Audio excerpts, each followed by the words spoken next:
Hello and welcome. You're logged into the second of 12 Berry Soil Nutrient Management webinars sponsored by the Northeast Sustainable Research and Education Program, better known as Northeast SARE, and hosted by the Cornell University Department of Horticulture and Cornell Cooperative Extension. My name is Kathy Heidenreich, and I will be your moderator for this webinar. I just want to remind you, we'll take a short tour, that if you have questions or comments, you can type them into the chat box at the bottom of the screen.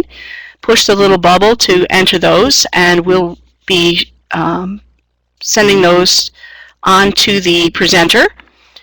And also, you are able to comment at least visually up above. There's a little man with his hand raised, and there's several options for communicating up there as well.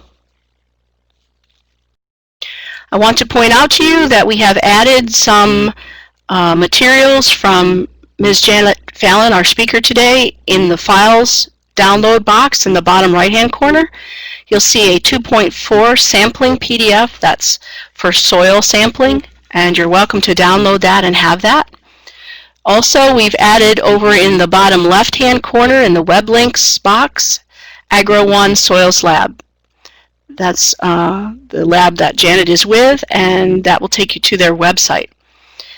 If you haven't completed the demographics questionnaire or the educator pretest, those are also available for download, and you can return them to me by email at mcm4@cornell.edu. Okay, let me introduce our speaker, and we'll get started with today's webinar. Our speaker is Ms. Janet Fallon. She's a certified crop advisor with Dairy-One Agro-One. She's a 1976 Cornell grad with a degree in plant science, and she is a certified crop advisor in the Northeast region in Pennsylvania. She's an active board member with the Northeast Region Certified Crop Advisor Program. Janet worked for Agway in the Crops Research Group and Agway Farm Seed for 26 years. She worked on their manure management programs, vegetable variety trials, mulch management, hay and silage additives, and forage and soybean variety development. She joined Dairy-One at the lab in Ithaca in 2003 and provides sales and technical support. And she and her husband reside in Tully, New York. She has 2 grown children, a daughter, Sarah, a Cornell grad who's doing biofuels research at Arizona State University, and a son, Daniel, who's a Spanish teacher at Cazenovia Central School in Central New York. Janet, we're looking forward to hearing from you. Here we go. Well, I'm right here, Kathy, and thank you very much. I assume I should get started now? Can you hear me? Hello? Yes, absolutely. Go ahead. Go ahead. Okay, just wanted to make sure. Okay, I'd like to thank the group for inviting me to participate in this soil management for berry crops webinar, and today the topic will be specifically on sampling procedures and soil test options. I would like to give you just a little bit more background, though, about Dairy-One and the relationship that we have with Cornell and Agro-One. Some of you probably know who we are, and just in case you don't, many of you might know us as the former Dairy Herd Improvement Association. We do milk testing and record services for dairy farmers throughout the Northeast. We also provide herd management software and installation services. I work in the part of the business that deals with forage analysis. We're probably one of the biggest forage labs in the U.S. We cover all 50 states and 37 foreign countries as well. And several years ago, we got into the realm of soil testing and more recently plant tissue analysis. We also do water and manure analysis for customers as well. Agro-One, you might wonder, with all this dairy influence, how does Agro-One fit into there? Well, in 2009, many of you are aware that the Cornell Nutrient Analysis Laboratory basically discontinued their commercial soil testing. They joined strength with Dairy-One to provide soil and plant tissue analysis services to New York homeowners, farmers, and farm advisors in this new venture called Agro-One. And the Cornell Nutrient Analysis Lab continues to conduct research samples. They also provide the heavy metal testing. They still assemble and sell the pH test kits. They conduct particle size analysis and a number of other tests as well there at the lab in Ithaca. They're also responsible for the nutrient recommendations. And as part of the Agro-One agreement, we do the chemical analysis, but Cornell still generates the recommendations. The new lab director, Mike Rutsky, acts as the primary liaison between Cornell and Dairy One, and Steve Reiners is the primary liaison for the recommendations. So we have a very close working relationship with the folks at Cornell. For those of you who are joining us from New York and you need a little bit more clarification about who's responsible for what, as I already mentioned, Dairy One or Agro-One, which I will probably use a little bit interchangeably, we're responsible for the routine chemical analysis of soils and plant tissue samples. We're responsible for billing and accounts with customers, the report formats, the delivery vehicles, whether it's email or fax or searchable database, for example. We're also responsible for, if somebody's looking for a report or they have some unexpected results and they have some questions. The county offices are very important because they're sort of the first level of contact for that customer in New York State if they need some assistance interpreting the recommendations. As always, that's how it's always been and will continue to be. They're also the go-to part of Cornell if a customer has general crop management questions or needs assistance, for example, with identifying soil series names that you need for recommendations.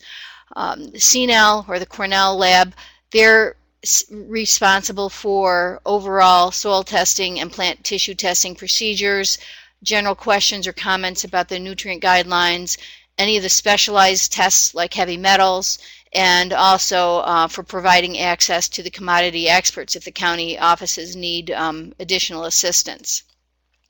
We also at Agro-One work very closely with the Cornell Soil Health Lab, and some of you from outside of New York State are probably familiar with Bob Schindelbeck and the Soil Health Lab. They're looking at taking a more holistic approach to soil health and looking at chemical, physical, and biological health of the soil.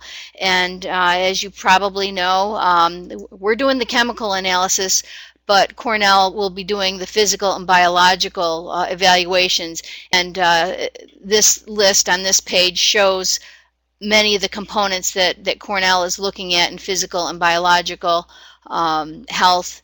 And again, Agro-One is responsible for the chemical analysis as part of that program.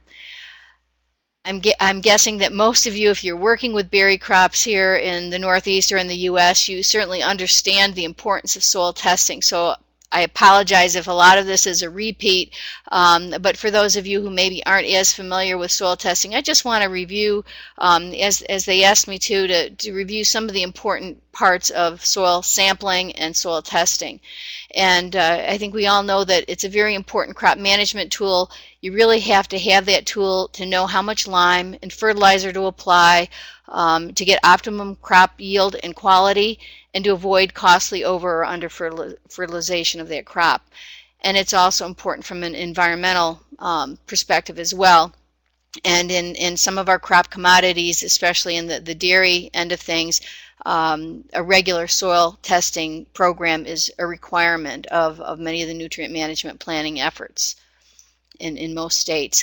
Now, when it comes to soil sampling and analysis, I'm going to be covering a number of different topics, including establishing a sampling schedule, using the right tools, including the probes, the pails, the containers, and forms. And you wouldn't think that would be all that important, but you might learn a couple of things that about even the sample containers that you didn't know before. Sampling technique, I'll cover where to sample, how many subsamples, sample depth, preparing the sample for shipment. And then we'll do a very brief discussion of soil test options, whether it's for routine or diagnostic purposes, and some of the different analytical options, because there are a lot of different soil test procedures out there. In addition to the ones that are listed here, there's actually a few others than this as well. And I'll touch briefly on interpretation and follow-up as well. Probably the most important part of this whole puzzle when it comes to soil testing and soil fertility for any crop is getting the soil pH to the right level for optimum crop performance. And with most fruits and vegetables, most crops in general, that optimum range is in the pH range of 6 to 7. But with berries, in particular blueberries, have some different requirements. Blueberries in particular, if you look at the general requirements for berries, most berries, I think pretty simple. You could just say if it's a good alfalfa soil, it's going to be good for strawberries or raspberries. Many of the berry crops, they need a well-drained, sandy loam soil, ideally, with a pH in that 6.2 to 6.8 range, organic matter somewhere above 3%. And but for blueberries, as I've already alluded to, that's a crop that operates best at a pH between 4.2 and 4.8, which is much more acidic than other berry crops. Also tends to do well at slightly higher organic matters and can perform very well even with low phosphorus availability. So that certainly is an important distinction to make, and it can be very crop specific. Like with anything else, whether we're talking manure or forage or soil or milk, sampling technique is probably the most important part of the whole process. If you get a crummy sample, you're going to get crummy results. So it's very, very important to take time to do it right and spend your money effectively, because that's going to determine the accuracy and repeatability of that sample. It's for a perennial crop like berries. You need to get that done properly up front before you get the crop planted, because that'll be your last shot for a number of years to make any major adjustments in pH or soil nutrient levels. And again, it will help you ultimately avoid very costly over or under fertilization. So these are all very important considerations. First, we want to establish a sampling schedule, and obviously the best time to do this is sample before the crop goes in the ground. Although it always amazes me, whether it's seed or fertilizer or whatever, how many panic questions you get after they put something in the ground, they don't have very good results, and then they call wondering what they can do because they didn't check the soil pH, they didn't check the fertility, on and on. So get that sample for berries, especially with blueberries, at least a year ahead of planting. And in the case of other berries, probably 6 to 12 months is a good idea as well, because you have to allow enough time for added lime or sulfur to react with the soil to get that pH down to the desired range within the whole rooting zone of the plant.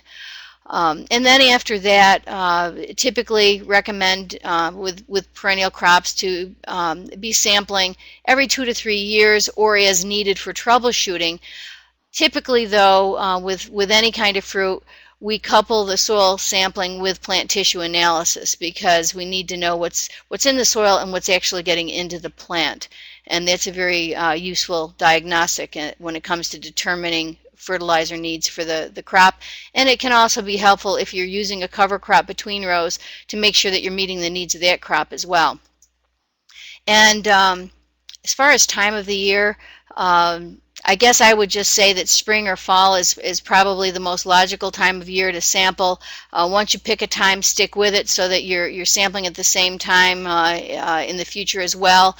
Generally considered that fall is the most reliable time of year, primarily for soil pH determination, because the soil is a little bit moister, and changes in the summer because of soil moisture drying out can result in a temporary decrease in soil pH. So sampling in the summertime typically it can be a little bit misleading.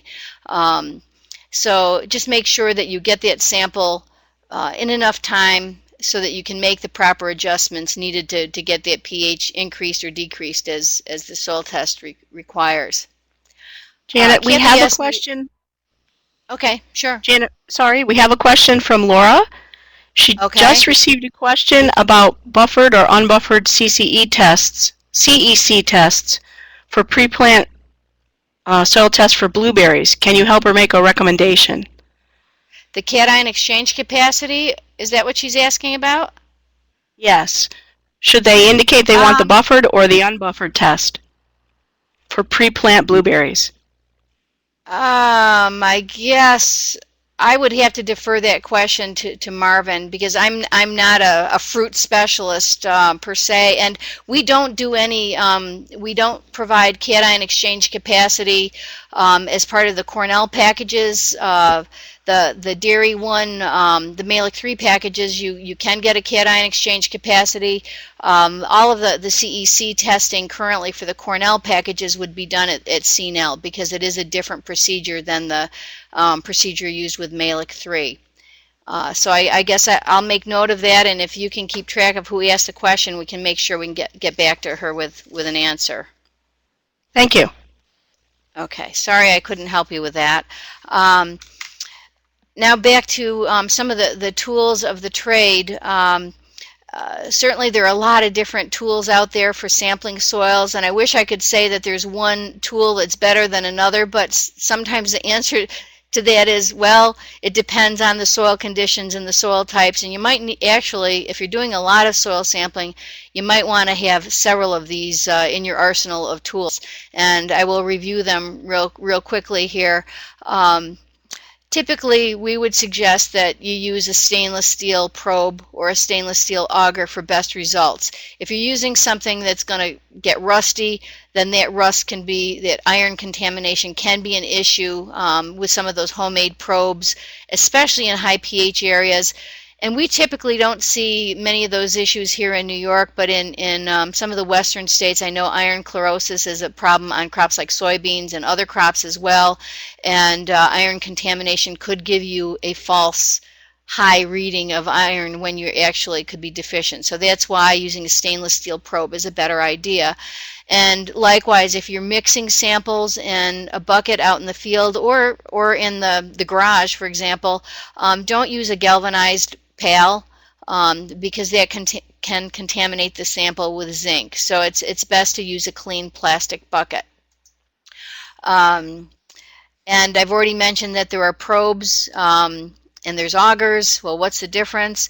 Well, I think most of you are probably familiar with using the slit-sided augers. Anybody who's doing a lot of soil sampling would probably agree that using one that also has a foot peg on it is a lot easier on your back. If you're only doing an occasional sample here or there, then that foot peg isn't as critical. But certainly it will save your back a lot of aggravation if you're doing a lot of sampling. And it's also going to be faster in good conditions, and but it works the best in a dry soil with few rocks. And where I live, we have a lot of rocks, and that can plug it up. And also in very wet soils, that type of a probe will just push the sample down and it doesn't go up into the tube. So that can be a consideration. So an auger is probably a better choice on rocky soils or on eroded knolls. If you have a lot of like shaly rocks, flat rocks, they tend to be very troublesome, or wet soils.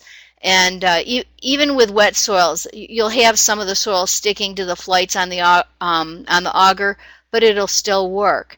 You can also use a power drill if you're doing a lot of samples, and you can put a plastic container, like a food container with a hole in the middle around the auger, so that the soil will fall back into that container as it pulls the soil out of the ground. That'll help considerably.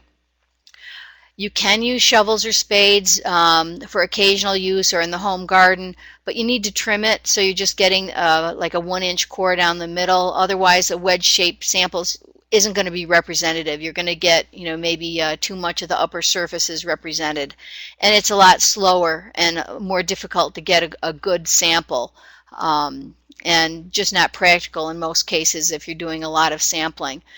And I think that we're starting to see a lot more of the automatic samplers used by some of the crop advisors, and they're gaining in popularity in areas where they're using precision agriculture, and maybe they're using variable rate application.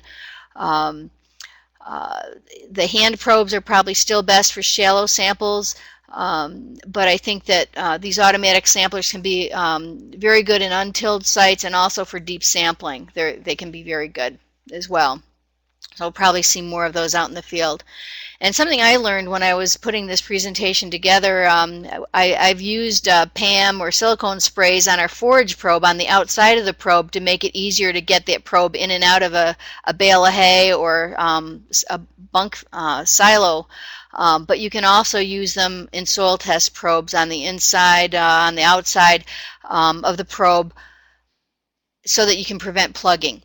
And the only situation where you wouldn't want to use something like PAM or WD-40 or a silicone spray is if you are doing a diagnostic sample for a suspected micronutrient deficiency. But for your run-of-the-mill, normal, routine soil test, research shows that it's okay to use these types of products to help prevent sticking. There are a lot of different places where you can order a soil test probe. You can even get one on eBay or Amazon.com. But I think most people are familiar, if you're doing any serious soil testing, soil sampling, Oakfield apparatus is one that they have a very comprehensive assortment of soil samplers. Gemplers, Grangers, they typically handle Oakfield and other soil samplers. Ben Meadows is another supplier, and you can spend anywhere from $50 up to $1,000 for a standard soil test probe or a kit. So really a lot of it depends on your personal preference and how much you're going to be using it for your job. So it's hard for me to say which unit will be best for you, but there's a lot to choose from. And if you're not sure, I guess I would start on the low end and work your way up if you decide you need something with more bells and whistles.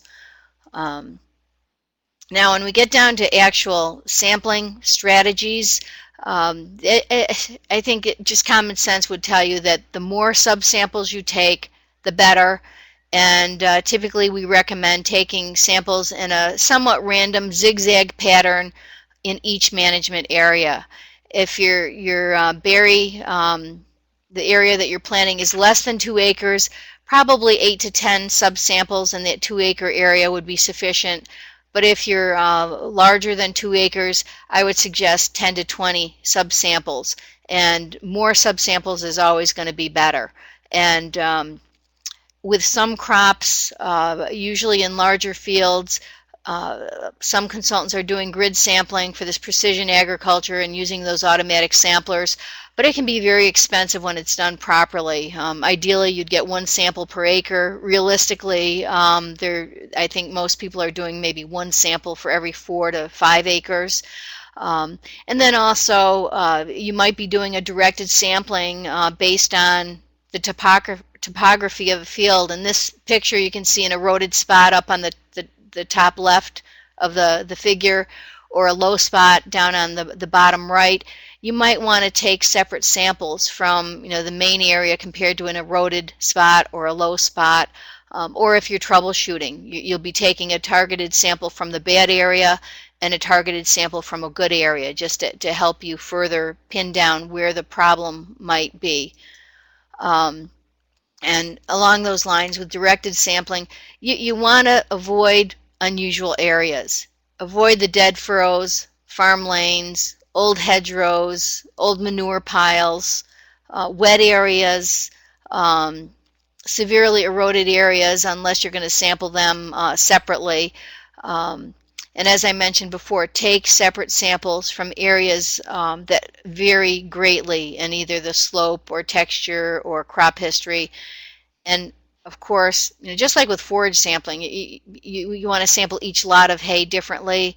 You want to sample each management area separately. If you're going to be fertilizing it differently, or there's a different crop, or if you have a suspected nutrient imbalance in that area, sample it separately from the rest. And I've already alluded to this, routine versus diagnostic sampling. It's a little bit different. With routine soil analysis, you're going to be looking at Lyman fertilizer recommendations for establishment or maintenance. This is what you would be doing, if you don't have any specific problems or suspected imbalances, just routine. For diagnostic analysis, you might want to also add soluble salts to the standard package. With some crops, if they have a high boron requirement, you might also want to add the hot water soluble boron as an example to the standard package. And as I also mentioned previously, use paired samples from good and bad areas. And with berries, also if you're doing some troubleshooting, use a plant tissue analysis in conjunction with soil testing to further assist with any troubleshooting efforts that you might have. Just because something's in the ground doesn't mean it's getting into the plant.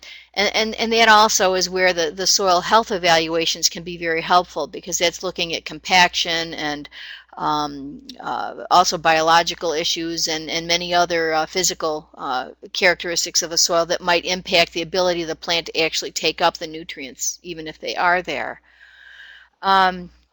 Sampling to the proper depth is certainly very important.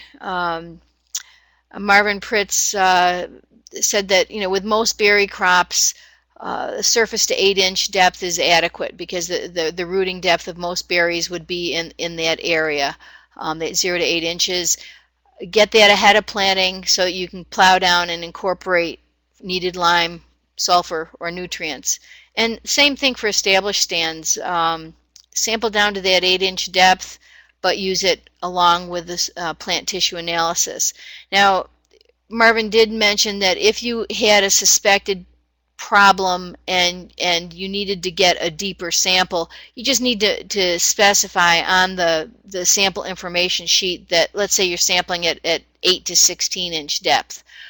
Because that certainly would be useful in interpreting that information and using it to modify your recommendations. But that's not a routine requirement for berries. Then when you're out in the field taking those samples, you want to discard that if you do have any grassy mat of decaying plant material on top of the core. Discard that. Discard the soil below 8 inches, put it in the bucket, mix it completely in a clean plastic bucket or bag. And I will say that we get an awful lot of samples in at Agro-One that are taken when the soils are really too wet to be sampled. That makes it very difficult to mix those subsamples up uniformly. So you probably are going to have to air dry those samples if you want to get them mixed well and get a good composite sample. And so it really, if you can avoid sampling under extremely wet soil conditions, it's probably a good idea for a number of reasons. They also are leaky. You can have some changes in some nutrients, primarily when you're talking the like PSNT samples. The nitrogen can change very quickly, especially in wet samples, but it really is not conducive to getting a good mix of all those subsamples. When you have your sample all air dried and mixed up, another very important part of the process is to complete the sample information sheet. Fill in all of the required information, whether it's a soil name, the soil drainage class, depending on what state you're from and what they require, but also the billing information, who gets copies, whether you want it faxed or emailed. Make sure you get all that information filled in, and keep a copy for your own records too. That's can be invaluable if you are looking for reports later. If for whatever reason you lost your copy or you didn't get it, whatever, it just makes tracking it down that much easier. And when all is said and done, we only need about 3/4 to 1 pint of a mixed sample, whether it's in a box or a bag. So that's roughly 2 cups of sample or less. That's all that we need. We're actually only going to analyze about 2 grams of that sample when all is said and done. Janet, we have a sampling question. Yes. Jeff would like to know what you would suggest as a sampling procedure when growers are using drip tape for fertigation. Drip tape for fertigation. Well, obviously you don't want to be sampling through the drip tape, but I guess you would need to get between the rows and just stay in that zigzag pattern if at all possible, and get as close to row centers as possible. I haven't worked with drip tape, so I guess, Jeff, if you have any suggestions on that, I'd appreciate it. I've never sampled in that kind of a situation, but you still need to get the area where the roots are going to be able to reach. So how far apart are those drip tapes? I guess I should have asked that right up front. Kathy, do you have an answer to that? It would vary from crop to crop. There might only be one. It typically would run down the center. The center. Well, then I would just say that obviously avoid those areas because you don't want to damage the tape, and also nutrients might be a little bit more concentrated there and not representative of what the whole rooting zone would be. It would be sort of like sampling under the drip line of trees, for example. You just want to get in, try and get samples in the area where the crop is actually going to be drawing its nutrients from. That's about all I can suggest on that one. I'll make a note on that as well and see if Marvin has any suggestions on sampling where there's drip tape. Okay, I'm going to move on here because we still have a fair amount to cover here. When you're getting the samples ready, that you've got it all mixed up, you're ready to put it in the sample bag or box. One thing that a lot of people aren't aware of is that you really should, if possible, use a bag or box provided by the lab and avoid commercial paper bags or paper boxes. And the reason for that is that the glue in many paper bags and also just the processing of cardboard, there may actually be some boron used in the glue and in the treatment of that cardboard, and it can alter the results, especially if the sample is wet. So if you're growing a boron sensitive crop, you could get an artificially high reading if you're using a commercial bag or box. So that's something that a lot of us in the soil testing industry learned the hard way many years ago, but a lot of customers still are not aware of that fact. So keep that in mind as well. I've already mentioned how important the paperwork is, and there is a pointer here. This is an example of the fruit form. For the Agro-One samples, we have an F form for fruits, a V form for vegetables, A is field crops, H is home garden, and T is for turf.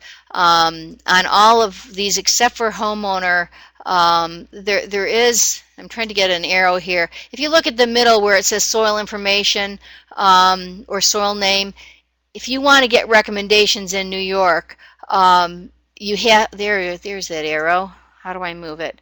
Well, I'm sorry. Let me back up here. Getting ahead of myself. Under soil name, it's required with everything except for the home sample sheet. You must provide a valid soil name or you will not get recommendations. And most people who have been farming for any length of time, they know, they have the maps of their fields, they know what the soil names are. In Vermont, we need to have a soil drainage class. And for the homeowner samples, you need to provide some information on soil texture and soil drainage in order to get those recommendations. You also need to fill in on the various crops, the cropping history, and what your future crops will be on the vegetable forms and on the field crop forms, and you can get multiple year recommendations. So it's very important to read this carefully and provide all of the required information if you want to get the report back the way you expect it to be. So fill it in legibly. And if you don't know where to find your soil series name, and this is useful information whether you're in other states that don't require a soil name for recommendations, but there is a web soil survey. The link is provided on our forms. It's at item number 2. The web soil survey is an NRCS website, and you can go there. It's pretty user-friendly. If I can figure it out, you can. And you just type in an address and zoom in on a specific field and create a box and tell it to map it, and it will literally map all the different soil types in a specific field or area and provide you with some information on the characteristics of those soils. There is also an app for iPhones. I see I have that here twice. For iPhones, Androids. It's from California, actually, from UC Davis, but it is an NRCS-based app that you can put on your smartphone, and it's geo-referenced. So if you're standing out in a field somewhere, you just click on that app and it'll get you the soil name and the characteristics for the spot where you're standing. So that's another very useful tool that's available for free. It's a free app. So I would suggest you try that out. And as I mentioned, that web soil survey, if you do use that, this map is a little bit hard to see, but it'll come up with a map with faint yellow lines, and then you've got the codes of the various soil types within each soil unit area, and then they'll give you a legend for the map. And there's additional information on that web soil survey site as well, as far as the characteristics of that particular soil. As you can see, a lot of fields have more than one soil type. The nice thing here is that this will give you the acres of each soil type within the area that you had the map. So just list the one that's the primary soil type in that field. And if it's a Palmyra gravelly silt loam, for example, all we need is Palmyra. We don't need the descriptors at the end. Just the soil series name is sufficient to get those recommendations. And then when it comes time for shipping and handling, check with the lab that you're working with to see what the options are. If you're working with us, we already have a built-in system of pickup points for our milk samples. Wherever there's cows, there's going to be pickup points. And on our website, you can go to this map and click on the location nearest to you and find out the address and the days and the time that samples are picked up. Generally, it's three times a week, and there's no charge for that. So you can ship those samples free of charge. Otherwise, you can ship them by U.S. mail, FedEx, UPS, whatever is going to be best. And for things like PSNT that are a little bit more time sensitive, I'd suggest mailing early in the week so that they don't sit in a post office somewhere for a couple of days, losing time and getting warm and changing in their analysis. So that's basically it in terms of sampling and shipping and handling, just some general guidelines which would fit whether you're working with Agro-One or you're working with a university lab or another commercial lab. And so field sampling is field sampling. But when we get down to extraction and chemical analysis, there are quite a few differences between labs, and it's important to understand the differences because there are some challenges. It's often tempting to compare the results from one lab to another, but that's not always a good idea because chances are very good they're using different extraction techniques and the numbers aren't going to be comparable. Maybe the relative ranges are, but the extraction results, the numbers, can be very different, and it just makes that rather difficult. And specifically, how do these labs differ? Well, depending on where you're from, you might be using a different extractant solution such as Olson or Bray, or they're more Midwest or Western U.S. procedures, or a Melich III, or Morgan, or modified Morgan. Melich III is used by Penn State and some of the southern states and some of the Midwest commercial labs as well. Morgan historically has been used by Cornell. Modified Morgan is used by both Agro-One. It used to be used at Vermont. It's currently the procedure used at Maine. Each one of these measures a different amount of phosphorus and potassium, and for a specific lab or a specific state, the recommendations are based on rate response studies that have been calibrated against the P and K soil test for that state or that lab. And the sufficiency values are specific to the extractant that's used. Relative levels, like I said, you might be a little bit better off there, but as far as the actual absolute values of ppm of phosphorus or potassium or pounds per acre of phosphorus or potassium, be very specific to the extractant used. As I mentioned, Bray-1, that's one soil test that was developed for use in the north central U.S. on acid to neutral soils.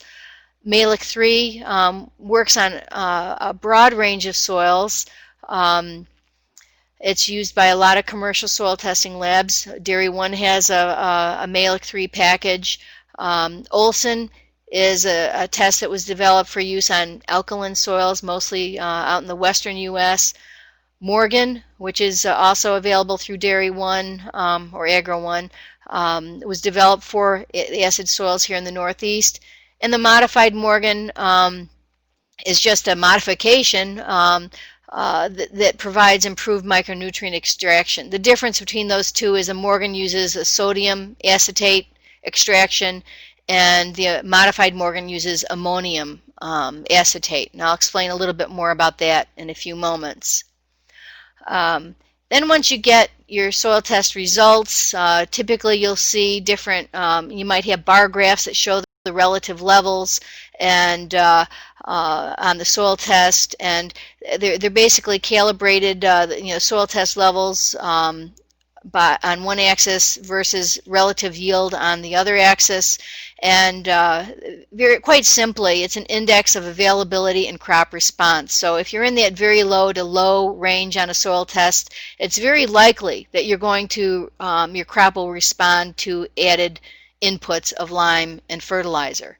If you're in that optimum range, it's less likely that you're going to see a big response to fertilizer. You're more likely to be, using maintenance applications to keep your soil test levels in that optimum range. And then as you get up into the high to very high range, it's very unlikely, or less likely certainly, that you'll have any significant response to added fertilizer or lime. So this is basically how those soil test interpretations are created. And in the Cornell interpretation, if you look in the Cornell Field Crops Handbook,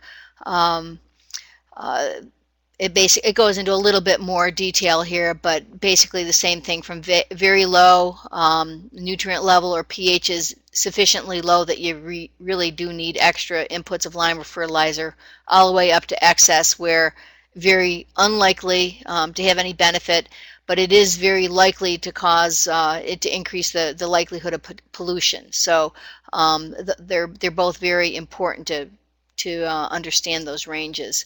And as I mentioned already, most soil tests do not routinely include boron.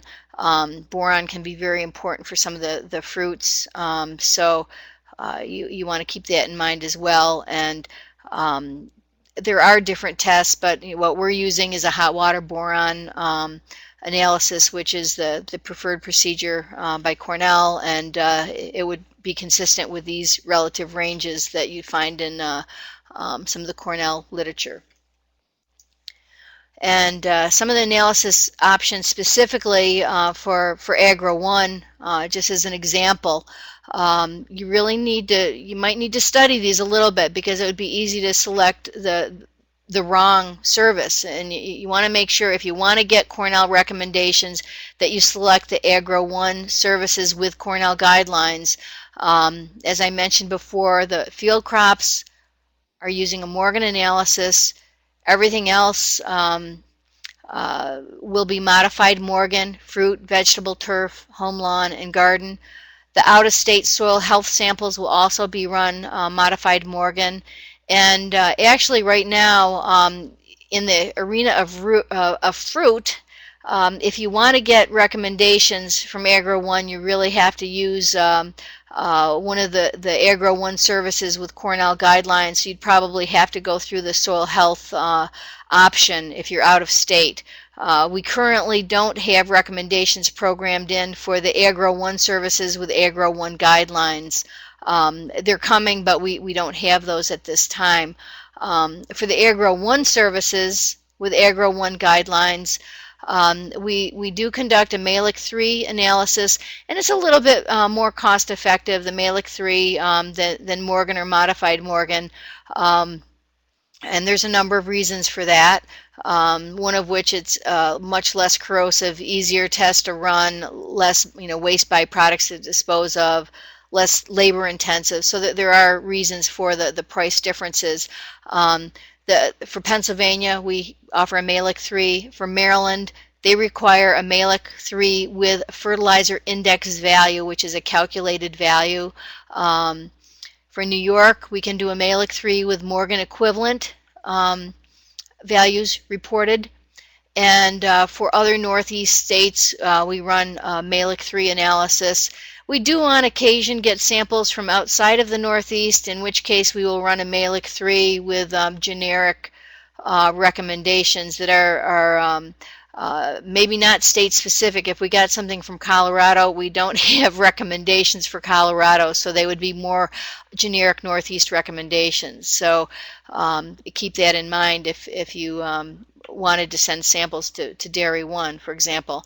And then we also run a modified Morgan for Vermont, and there is a difference. I know this sounds confusing, but there are some minor differences between the requirements, the modified Morgan procedures for Vermont and New York. In Vermont, we use a ICP phosphorus, which is just ICP is the piece of equipment that we use to extract and determine the nutrients.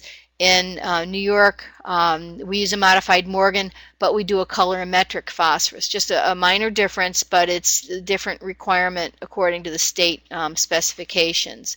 And there are other labs in the Northeast that offer similar services. As I mentioned, Maine does a modified Morgan, Penn State does a Melich III, and there are other commercial labs that do a lot of business in the Northeast and over the U.S. who offer various services. So you just need to check with them.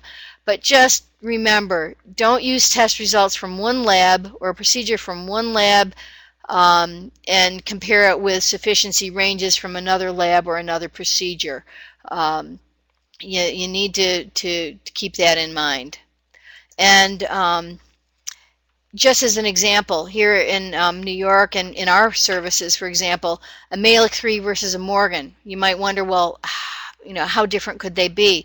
Well, with a Melich III is going to extract potentially anywhere from 30 to 300 times more phosphorus at high aluminum soil levels, at low pHs. And it'll extract less phosphorus at a high pH or low aluminum. So that's very different.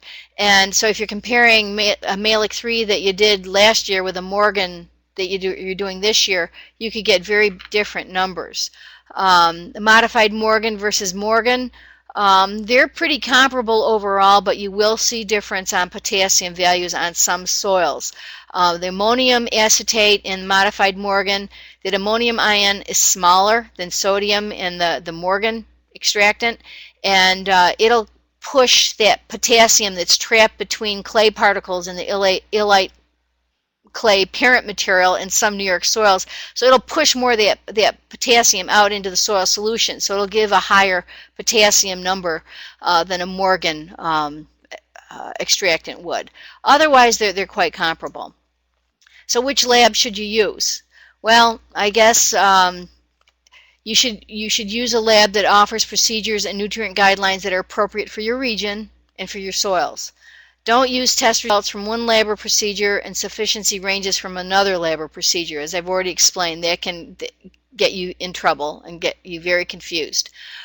Use caution even when you're comparing one lab to another, even when they're using the same extractant, because there can be some lab-to-lab variability for the same procedure. Some might weigh the sample, others might use a scoop. Some might use ICP phosphorus versus colorimetric phosphorus. The soil to solution ratio might be a little different, or the shaking time might be a little different. And all of these subtle differences, even the grinder that they use to grind the dried sample can be a little bit different. And all of these subtle differences can result in some variability that can be confusing. So stick with the same lab if possible once you find one you're comfortable with, and be careful when you're comparing one lab to another. The report, this is just a sample of our fruit report. Up towards the top, you'll see the results reported in pounds per acre, but then you'll have the relative sufficiency levels, the very low, low, optimum, high, or very high. Below that, you'll have some of the other measurements such as pH or buffer pH, which is used to determine your lime requirement. And you'll also see down below the micronutrients that are included in the standard package, including manganese and zinc and iron. And we also provide organic matter. And then farther down below that, you'll see the actual fertilizer recommendations. In this case, it was an apple report. I should have pulled up a blueberry or a berry report.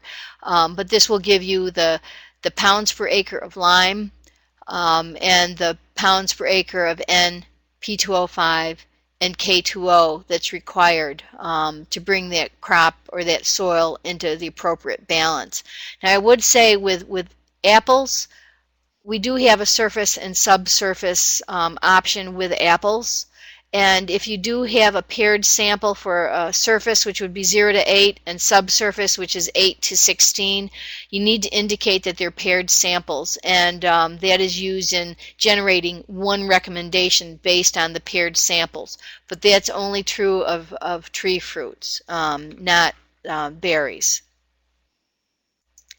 And just finally, in summary, I think we all know soil testing is very important part of the whole process if you want to optimize yield and quality of berries and avoid issues with runoff into groundwater or runoff into bodies of water. Like any other analytical service, it's garbage in, garbage out, or quality in, quality out. So you've got to get a good sample up front and follow some of the basic guidelines that I provided relative to establishing a sampling schedule, using the right tools, sampling at the right depth, taking enough subsamples, and prepping that sample properly to get a good representative composite sample in appropriate boxes or bags from the lab. And then to select the appropriate service, whether you're using a routine or a diagnostic service, and select the appropriate extractant, whether it's Morgan, modified Morgan, or Melich III, and what the lab has to offer. And then following up every 2 to 3 years, preferably with tissue analysis in the case of berries. And I know I covered a lot. A lot of it was probably a review. If you do have any other questions, you can go to our website at www.dairy1.com, or you can email me at janet.fallon@dairy1.com. And there is one mistake on that slide. I'm just seeing my cell phone number is no longer the one that's on the screen. So write this down. If you do have a question for me, my cell phone number is now 315-696-0167. If you have any questions, I'd be happy to answer those for you. And if I don't have an answer, I can certainly get one from Marvin and get back to you promptly. So that's pretty much it, Kathy. I know we're getting close on time here, so if we have any other questions, I'll try and answer them. Do we have any questions? Mariana has a question. I have several growers wanting to grow organic. Are there any recommendations for organic growers or a way to convert the recommendations that are given? That's a good question. Basically, a soil test really isn't going to differentiate between an organic or so-called conventional operation, because the crop nutrient requirements will be the same regardless. It's all in the interpretation. And I do know that Cornell has been working very diligently at coming up with some updated guidelines for using organic fertilizer sources of crop nutrients, and as soon as those are available from Cornell, they would be incorporated into the recommendations. But basically, we're just giving recommendations on pounds of N, P, and K to apply to a crop to bring that, or to a soil to bring it into balance. It's really up to the operator to meet those needs with whatever source of nutrients they choose to use, whether it's organic. And certainly with organic, it's very different, because you tend to be using more organic, or excuse me, well, yeah, not synthetic chemicals, but organic, that may be slower in releasing nutrients. So I think using that soil health program, I think is probably going to be a good way to address that issue for the organic growers, because it does address the physical and biological health of the soil as well. And there are a number of resources listed on both the Agro-One link and also on the Cornell links that would send you to information on some of the organic amendments for meeting crop nutrient requirements. So it's sort of a yes and no. So a soil test doesn't differentiate between the two. Okay, we have a question from Glenn. How long does lime correction of pH typically last before re-liming is needed? Well, again, that one is going to depend a lot on a number of things, including soil texture, the parent material of the soil, and how much nitrogen you're applying or other acidifying fertilizers. Because if you're applying large amounts of nitrogen, for example, that's going to bring the pH down faster. If a soil has a high buffer capacity, it's going to resist changes in pH up or down more, so you might hold that pH longer once you get it up to the desired pH. If you have a real sandy soil with a low cation exchange capacity, for example, that soil pH may change more rapidly. So a lot of it is going to depend on the soil resource that you're working with. And there's a comment from Marvin that the NRACE production guides provide tables with organic nutrient sources, and you can use those to calculate how much of an organic source you need based on the soil test recommendation. Yeah. Bob also has a question. He's wondering if you or Marvin could talk more about the Cornell soil health test and if they've been used for berry crops. I know that Bob Schundelbeck has been working very extensively with vegetable and fruit growers, but I really haven't been privy to, who and what the results have been on that. Maybe Marvin can type in some comments on that as well. But it is something that they are targeting the higher value crops, especially such as the fruits and vegetables. Simply, the testing is a bit more costly than standard soil testing, as you would imagine, and on high value crops, it certainly is worthwhile, because it's a long-term investment to get that crop established and keep it productive. Laura McDermott has commented that she's used Cornell soil health tests with berry crops, and one of the purposes of this project in year 2, when we involve the growers, is to help build that database for Bob Schundelbeck and for Harold Van Ness. And so we have 50 growers that are going to get complimentary soil health testing so that we can start to do that. Well, one thing I would like to just add is that we do have a number of extension educators in New York who are currently set up on our searchable database, and they can go online right now and search by farmer, by date, by county, for example, for soil tests, and also by crop commodity, whether it's fruit, or vegetable or field crops. And I believe sometime around November 1, we should be launching that service to all of our customers who have an account. So if you're an extension educator, check out our website here in the next month or so, and there should be some guidelines on how to get assigned a username and a password, and we'll be planning a little webinar to walk people through the process of how to find their soil test reports. And then you can also download some of that information into tables or spreadsheets so you can compare trends over time. I mean, obviously you won't have any history the first time you start using us, but after a number of years and a number of cycles soil testing, you'd have some comparative information. Or if you want to do county summaries, for example, that's another good use for the searchable database. Marvin did have a comment also that we're just starting to use soil health tests for berries. We don't have major results yet. The vegetable growers are out in front on this. And we also have a question from Jeff.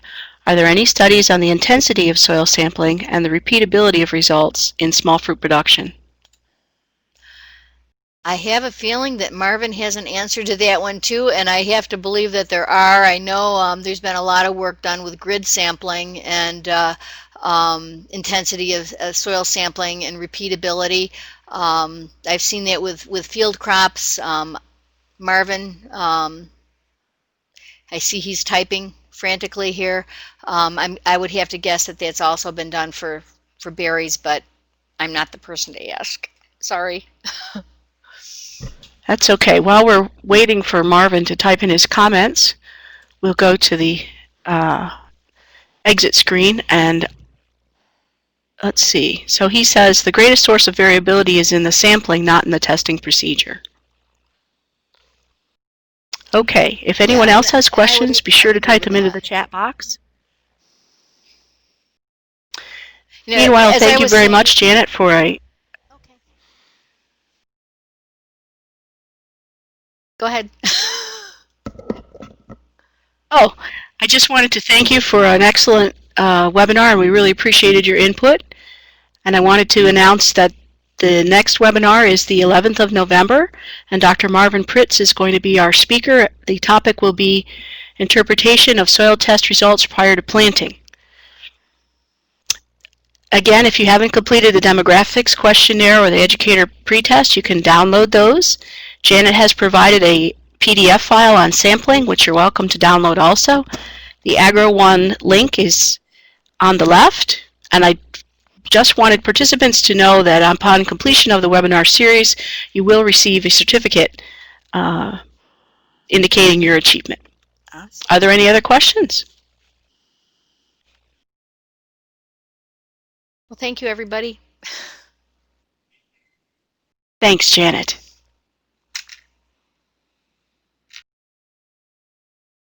All right, then. Thanks, everyone, for joining us today, and we'll see you again on the 4th of November.